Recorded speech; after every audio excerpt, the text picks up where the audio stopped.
talk with us a little bit about some potential impacts on our law enforcement with the Warren Gap deputy issue. Okay. First of all, if it's okay, I would like to give a brief report as to our call volume and things of that nature, if that would be okay with the board. Absolutely. Okay. Since taking office December 1st until March 31st, our 911 dispatch center has received 3,573 total calls for service. The deputies received 2,063 calls for service since December 1st. The sheriff's office, we have arrested 131 people since taking office. Out of those, there's been 42 drug charges since December 1st. We've served 430 civil process papers. We've had 10 involuntary commitments, very time consuming, by the way. And we have had 4,930 business checks since then. And just to break that down just a little, on the total dispatch calls, that's an average of 210 per week. As far as the deputy sheriff calls, that's an average of 122 per week. The arrest is an average of 8 per week. The drug charges is an average of 2.4 drug charges per week. Civil papers is average of 26 a week. Business checks average 290 per week. Stats for the month of March. Total dispatch calls to the 911 center is 878. Total deputy sheriff calls for the month of March is 575. The total folks arrested in the month of March is 27. The total drug charges in the month of March is 8. We've served 93 civil process papers in the month of March. We've had 4 involuntary commitments. We've checked 1,664 businesses, or business checks, in the month of March. Also an update on the tips line. It's been very active, the tips line has. We've received numerous tips leading to some arrest. As a matter of fact, we had a drug case where we had a few pounds of marijuana found, and we had one guy that was on the run. As you can imagine, a lot of folks would be afraid to call in. They don't want their name involved in stuff like that. So my tips line was really being very active in that, leading us to an address in Iredell County. So, and I worked in conjunction with Iredell County Sheriff's Office on that case, and also, and we picked him up. So the tips line really panned out for us there. Also, we're utilizing social media as well to try to spread the word of what we're doing, what we're all about, and also whenever we're looking for someone that we're having a hard time finding, we're also utilizing social media as well. And man, I'm telling you, this stuff works. These folks, they will let us know. They'll send me private messages, and I'm telling you, it's a new era. And we have to utilize every avenue that we have. This is not the days of Mayberry any longer. We have to step it up, and that's what we're doing. That's pretty much my report to you. But I'm here to answer a question of concerning the Roaring Gap deputies. So I'm here for that. And before we get to that, those numbers are almost staggering. They are. You knew what you're getting into. I actually did. Yeah, I've been there for a number of years, so I realized. reminds us that it is a new era Yeah, of it is. technology. We're working on it. Yeah, maybe he should work on you. Okay, I'm sorry for the interruption. Do we have questions of Sheriff Mings? How many deputies do you have? We have, 2 per shift as far as patrol deputies go, and we have 2 detectives. Total staff? Okay, deputy staff, that will be 8 deputies, 2 detectives. And that's not counting the Roaring Gap officers or the SRO at the high school, or the courthouse officer, which does not respond to calls and stuff like that. So that would be 11 counting you. Yep. Regarding the Roaring Gap deputy situation, it's my understanding they don't actually report to your office, like on a daily basis or anything like that. I mean, they're pretty much working for the Roaring Gap community, and as far as having any kind of daily updates or things from them that they're doing outside of what's going through dispatch, are you aware of what their job requirements are and kind of their time that they're putting in, and where they're putting it in? You know, that's one of the things that that the remaining officer out there and I have spoken about. We're going to, move it in the same direction if it remains as my staff is. You know, we're gonna be doing, my staff, I require, patrol logs and stuff so I can keep up with what's going on.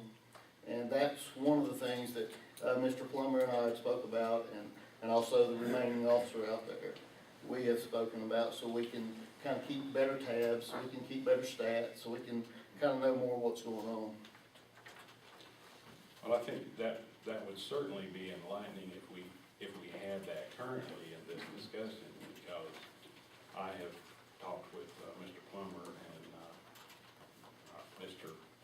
Smith, and have, you know, of course, Don had brought some information to us that was from the dispatch office, and we looked at that, which was interesting, but more interesting whenever I actually talked to Teddy, that kind of what goes on that doesn't ever really go through your office or your dispatch office. And don't get me wrong, I'm not disrespecting her in any way, I'm just saying that that's how the dynamics were. And I was really surprised at what was going on out there, and I wondered how much you were aware of kind of what was going on out there, because, I mean, we're trying to decide what to do, and I think some of the others might have some questions, but I was just curious of how your dynamics were as far as communication and their daily routines and things. And I was under the impression that these particular deputies at Roaring Gap had spent a percentage of time, I think, responding to calls outside the club. Is that? That's correct. I think the figure we had was somewhere around 33%. That's for one particular deputy. It went through dispatch. That did go through dispatch, and I think you're saying sometimes some of these responses don't get to dispatch. Yeah, I think a huge number of them really never show up there, what they're doing. That's really an asset to the sheriff's department for not having to stretch his resources in the areas that they've been serving. And that figure's based on, what, the last 10 or 11 years? Yes, sir. Yes, sir. So that's one call a month on the average for the last 11 years? Yeah, we were looking at, I'll have to go back and pull these out, but when we're looking at one officer, we were talking about a longer period of time. Hang on, I have a summary sheet here real quick, if you'll give me 1 second.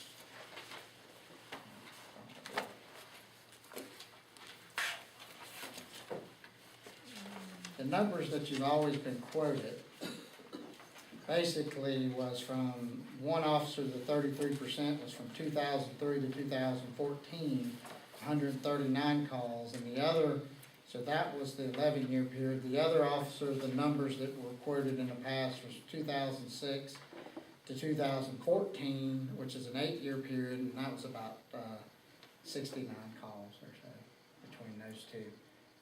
So quick math, that's just a little over one a month. Now, we're talking about outside of Rowan Gap. Yes, sir.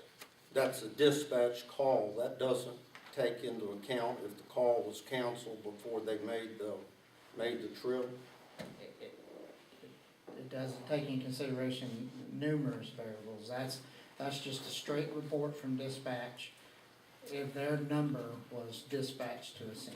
Yes, sir. And off that report that you did, you just did a random sampling, and the longest that one deputy from Warren Gap went outside of Warren Gap was around 30 minutes for a traffic violation or traffic wreck or something. Yeah, no, when I ran them, I didn't go through the whole thing. I pulled out a couple of traffic. I wanted to see. So yeah, there's, when you look at a lot of the calls that we're talking about here, they were traffic, responding to traffic accidents. And the one that I did pull out, it was a little over 30 minutes. So I wouldn't call it a sample throughout the whole thing. It's the one sample that I pulled out. Yes. Do you hire the deputy that's stationed at Warren Gap, I would have to swear that deputy in. but you don't do the actual hiring? No, I would have to swear him in. So, I don't know, do you say it, he's a employee of Warren Gap or employee of the county, or? I believe that by statute, he is a employee of the sheriff.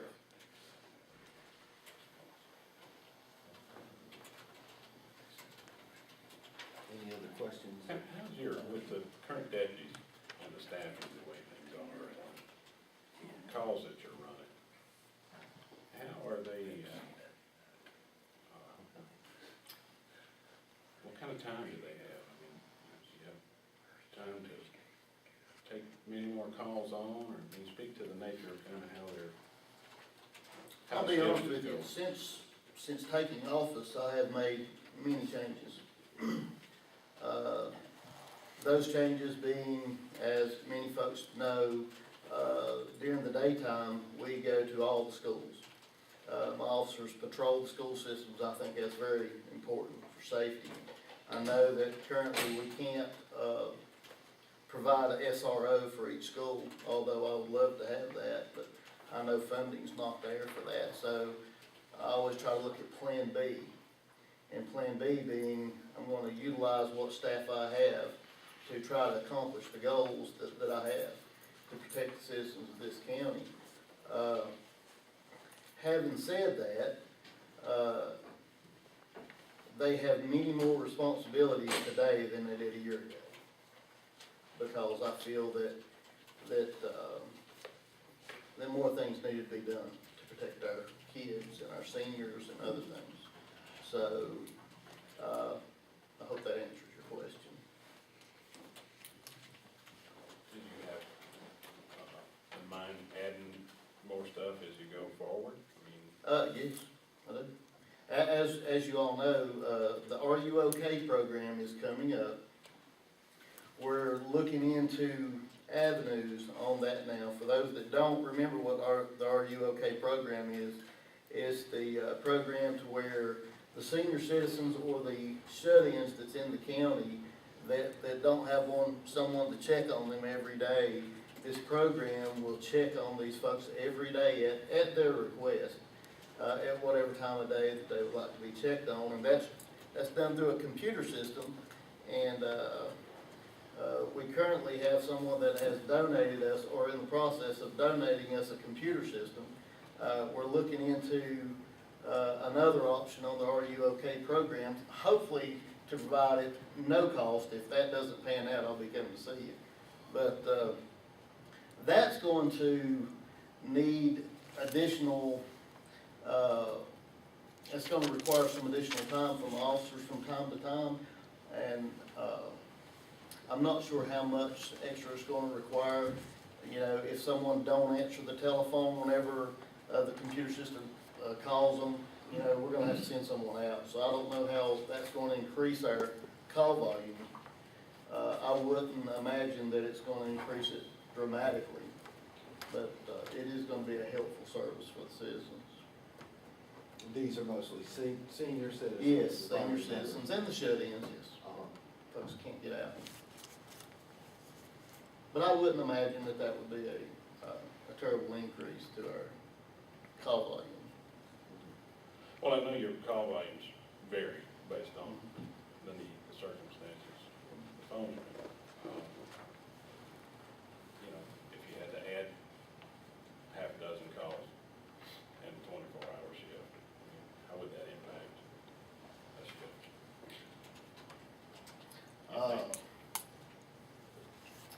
You know, it just depends on the shift, you know. Well, let's just If take, we're on a let's dry just take the shift- worst one.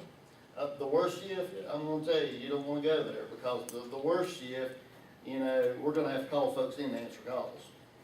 You know, they're gonna be having to work overtime to answer the calls that we have, you know, because our regular staff, one might be tied up on an involuntary commitment, one might be tied up on a domestic call.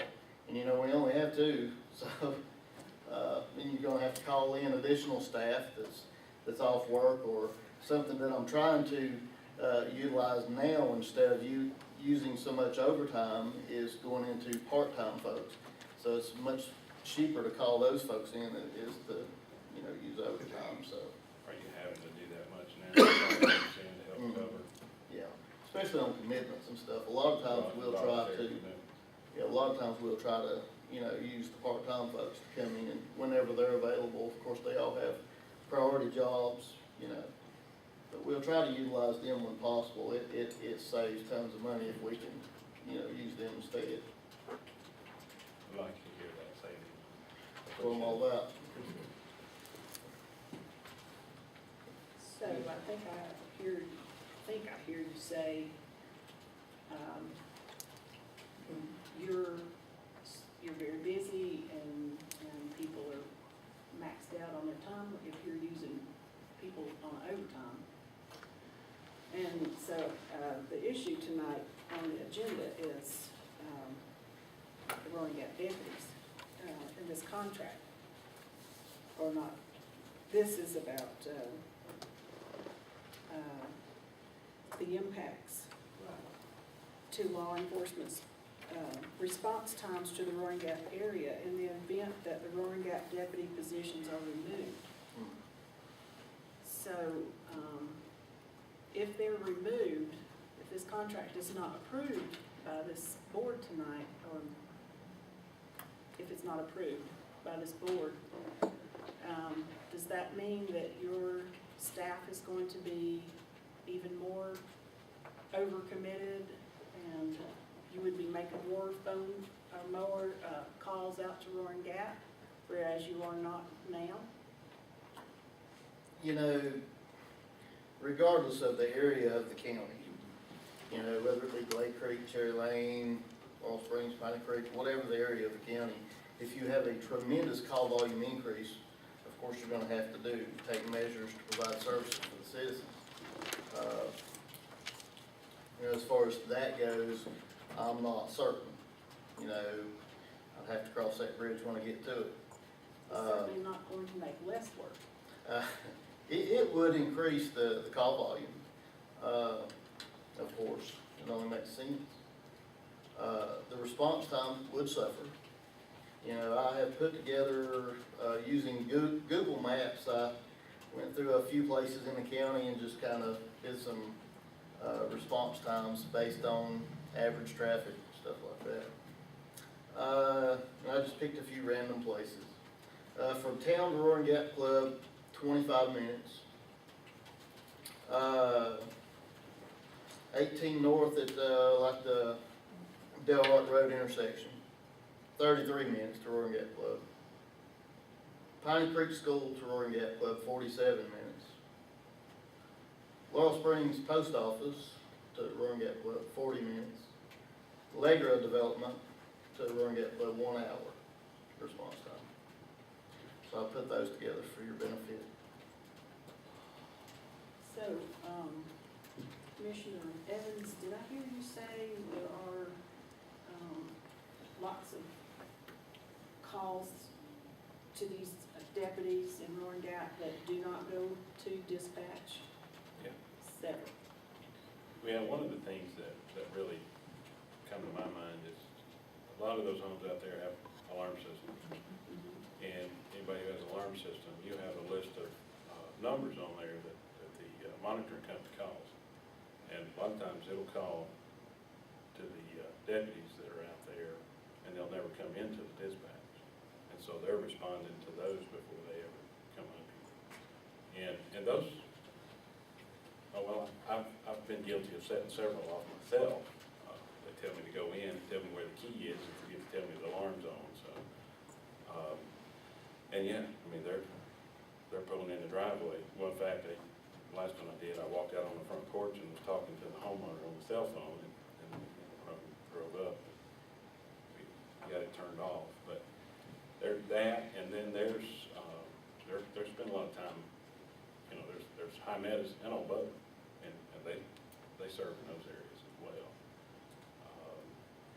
And according to Mr. Smith, that there's been times in the past where, you know, a deputy may be up another end of the county, and they get a call coming in that way, and just call on the cell phone and talk to them, and they'll go out and respond to something, maybe on Avenue Road in that area. And that's, none of that stuff will show up on these reports. And Roaring Gap is paying that bill. Alleghany County is not. Well, yeah, I mean, anything they're doing is from them. So, I mean, it's not, to me, I see it as they're not benefiting Roaring Gap Club. They're serving that end of the county. There's 3 communities out there that are, and there's a store out there, and they frequent those areas a lot. I mean, there's a lot of need and calls and service over there, so.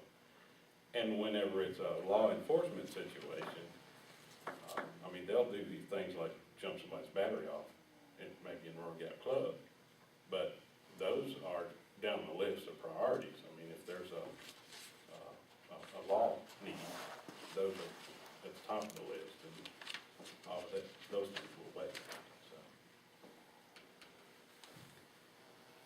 So what's really at the point of this discussion is, the retired deputy, we are discussing whether to split the cost with Roaring Gap of his insurance. And they've agreed to pay it until age 65, or splits the cost with us till age 65. And then the other issue is, I believe they're wanting the county to pay for the insurance for any new deputies after. Actually, the new deputies, they would carry the cost on a pro rata basis.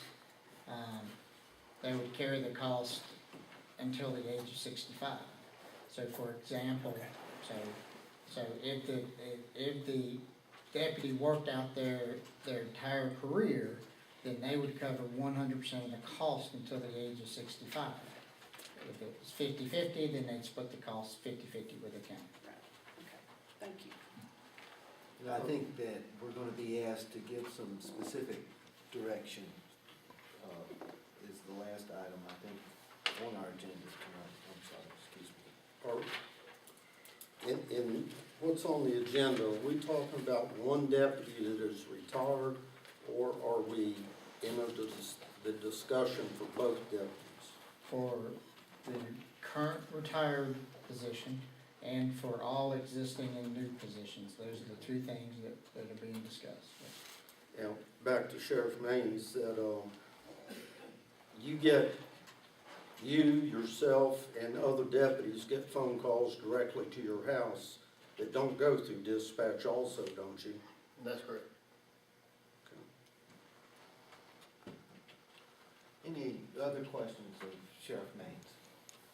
Thank you for all this information, and thank you for your hard work and dedication to this county. This is so impressive, and you're making a big difference. Thank you. Thank you so much. Thank you. Thank you, sir. Appreciate you coming in. Don't leave. Are we gonna vote on this tonight?